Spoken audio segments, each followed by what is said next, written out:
Phone scroll করতে করতে হঠাৎ একটা খবর দেখে থমকে গেলাম কয়েক মিনিট। খানিকক্ষণ ফোনের স্ক্রিনে চোখ আঙুল দুই আটকে গেল যেন। শেফালি জারিওয়ালা নামটা অনেকেরই হয়তো পরিচিত নয়, কিন্তু মানুষটা পরিচিত কাটা লাগা গার্ল নামে। মিলেনিয়ামদের টিনেজের সেই নিষিদ্ধ প্রায় অমর হয়ে যাওয়া মিউজিক ভিডিওর কাটা লাগা গার্ল আজ আর নেই, প্রয়াত। তার সেই মিউজিক ভিডিওর মতো আজ সেও অতীত।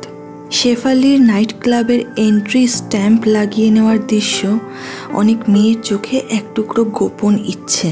সেই চাবুক ফিগারের শরীরটা বরফের মতন ঠান্ডা হয়ে আজ হয়তো পুড়ে ছাই। সকলের হৃদকম্প থামিয়ে দেওয়া সেই মেয়েটির হৃৎপিণ্ডটা হঠাৎই ছেড়ে দিল তার দায়ভার। মাত্র 42 বছর বয়সে পৃথিবীর মায়া ত্যাগ করে মেয়েটা ছুটে নিল। তার অস্তিত্ব আজ শুধু মানুষের স্মৃতিতে।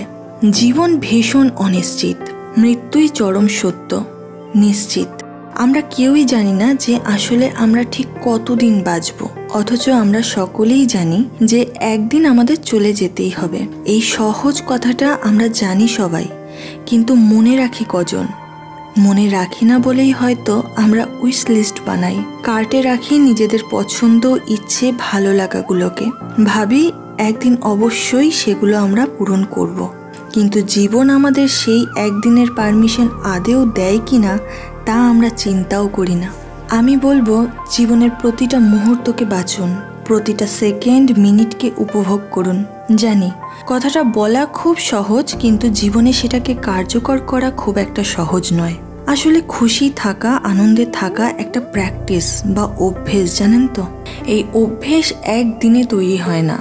বারবার নিজের মনকে বোঝাতে হয় যে তুমি জীবনের না পাওয়াগুলোকে ইগনোর করে ছোট ছোট পাওয়া, ছোট ছোট আনন্দগুলোর দিকে বেশি ফোকাস করো। রোজ সকালে উঠে ভাবো, আমি কি লাকি যে আরও একটা দিন জীবনে পেয়েছি। রাতে শুতে যাওয়ার আগে একবার চোখ বুলিয়ে নাও বিগত দিনটিতে কি কি ভালো হলো তোমার সাথে। অর্ধেক জল ভরা গ্লাসের ভর্তি অংশটা দেখো, খালিটা নয়। এই তো এইভাবেই নিজেকে খুশি রাখতে বা করতে অভ্যাস করতে হয়। আমরা নিজেরা যদি নিজেদের খুশি না রাখতে পারি, আর কেউ পারবে না আমাদের ভালো রাখতে। মৃত্যু তো আসবেই, তুমি চাইলেও আসবে, না চাইলেও আসবে। আমরা যতই আমাদের ফিট রাখি, জিমে যাই, যোগ করি, হেলদি ডায়েট নিই, ডক্টর চেক আপ করাই না কেন, মৃত্যু আসবেই। না বলে কয়ে হঠাৎ একদিন সময়ে বা অসময়ে তোমার দরজার কড়া নাড়বে। তা সে তুমি তখন যাওয়ার জন্য প্রস্তুত থাকো বা নাই থাকো। শেফালি একজন মডেল অভিনেত্রী ছিলেন। স্বাস্থ্য, শরীর তার বড় ইউএসপি। সে নিশ্চয়ই সেগুলোর খেয়াল রাখত, যত্ন করত। তিনি অর্থনৈতিক দিক থেকে অসচ্ছল ছিলেন না, তার মানে তিনি তার শরীরের চিকিৎসাও নিয়মিত করাতেন। তাহলে এই অসময়ে কেন তাকে চলে যেতে হলো? চলে যেতে হয়, সকলকেই তাই হবে। এই যাওয়া আসার মাঝের সময়টুকুই তোমার হাতে। এটাকে বাজে খরচ করো না, অযোগ্য মানুষ নির্বাচন করো না এই অমূল্য জীবনটাকে কাটানোর জন্য। এই জীবন অনেক দামি এবং সময় খুব অল্প একে এনজয় করার জন্য। যদি তোমার প্রিয়জনকে কিছু বলার থাকে যা এখনো বলা হয়ে ওঠেনি, তাহলে যত তাড়াতাড়ি সম্ভব তাকে সেটা জানিয়ে দাও। যদি পৃথিবী দেখার ইচ্ছে থাকে, তোমার সামর্থ্য অনুযায়ী যতটুকু সম্ভব সেটুকু পৃথিবী তুমি দেখে নেওয়ার চেষ্টা করো। যদি নিজের শখের জিনিস আজও শোরুমের ভেতর সাজানো থাকে, তাহলে চেষ্টা করো সেটাকে একবার অন্তত নিজের করে পাওয়ার। যদি ব্যস্ততার কারণে নিজের কাছের মানুষগুলোকে সময় না দিতে পারো, আর ভেবে থাকো একটা সময় পর তাদের সময় দেবে, তাহলে আমি বলবো হাজার ব্যস্ততার মাঝেও একটু সময় বের করে আজই তাদের সঙ্গে সময় কাটাও। মোট কথা, যা করলে তুমি তোমার জীবনটাকে খানিকটা সার্থক করতে পারো সেটা যত তাড়াতাড়ি সম্ভব করে নাও। কোনো কাজ ফেলে রাখার জন্য জীবনটা আজ বড় ছোট। আজকের জেনারেশন নিজের জীবনটাকে ইনস্টাওর্দি করার জন্য দিন রাত খেটে চলেছে। এই খাটনিতেও যখন কুলোচ্ছে না, তখন জড়িয়ে যাচ্ছে লোন আর ইএমআই এর জালে। একটি জাল থেকে মুক্ত হতে না হতেই আরেকটা থেকে আরেকটা। চাহিদার কোনো শেষ নেই তো। যে জিনিসটার জন্য এত পরিশ্রম করলো, সেই জিনিসটাকে উপভোগ করার জন্য তারা জীবনে একটু দাঁড়িয়ে যায় না। তাদের সময় হয় না একবার দাঁড়িয়ে নিজের সফলতাটাকে উপভোগ করার। এই প্রতিযোগিতার দৌড়ে ছুটতে ছুটতে কখন যে এই মূল্যবান জীবনের সময়টা শেষ হয়ে যায় আমরা কেউ বুঝতে পারি না। আমাদের সকলেরই একটা রিটায়ারমেন্ট প্ল্যান থাকে, আমরা ঠিক করি একটা বয়স পর্যন্ত আমরা খাটবো, ছুটবো, গড়বো, তারপর সেগুলো ভোগ করব।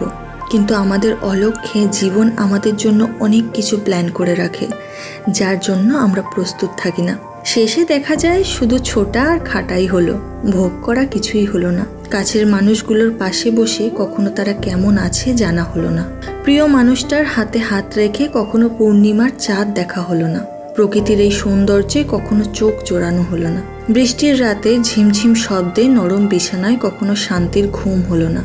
আমরা ভুলে যাই এই জীবনটা একটাই, এটাকে ফিরে পাওয়ার বা রিপ্লে করার কোনো অপশন নেই। যা হবে আজই হবে, আজ না হলে হয়তো আর কোনো দিনই হবে না। আবার কখনো কখনো আমরা নিজেদের অন্য কারো চোখে প্রমাণ করতে করতেই জীবনের অনেকটা সময় কাটিয়ে ফেলি। কিন্তু মজার ব্যাপার হলো আমাদের যোগ্যতা কিন্তু প্রমাণ হয় না। কখনো জীবনের পুরোটাই কারো ওপর বোবা অভিমান করে কাটিয়ে দিই, কিন্তু সেই অভিমান এই জীবনে কোনো দিনও তার পর্যন্ত পৌঁছাতে পারে না। জীবনটা কারোর জন্য বাঁচার থেকে অনেক বেশি কিছু। তাই যে আপনাকে স্বীকৃতি দেয় না, যে আপনাকে ভালোবাসে না, যার কাছে আপনার কোনো কিছুর মূল্য নেই, তাকে ছেড়ে দিন তার মতো। আপনি এগিয়ে যান আপনার মূল্যবান জীবনটাকে বাঁচার জন্য। কে কি বললো, কি ভাবলো, অত চিন্তা করতে যাবেন না। প্রত্যেককে খুশি করার জন্য জীবনটা বড্ড বেশি ছোট। এই ছোট্ট জীবনের প্রতিটা সেকেন্ডকে সুন্দর করে বাঁচুন, যাতে মৃত্যু আপনার সামনে এসে দাঁড়ালে হাসি মুখে তার হাত ধরে এগিয়ে যাওয়ার সময় আপনাকে আর পিছনে ফিরে তাকাতে না হয়, কোনো কিছুর জন্য আফসোস করতে না হয়।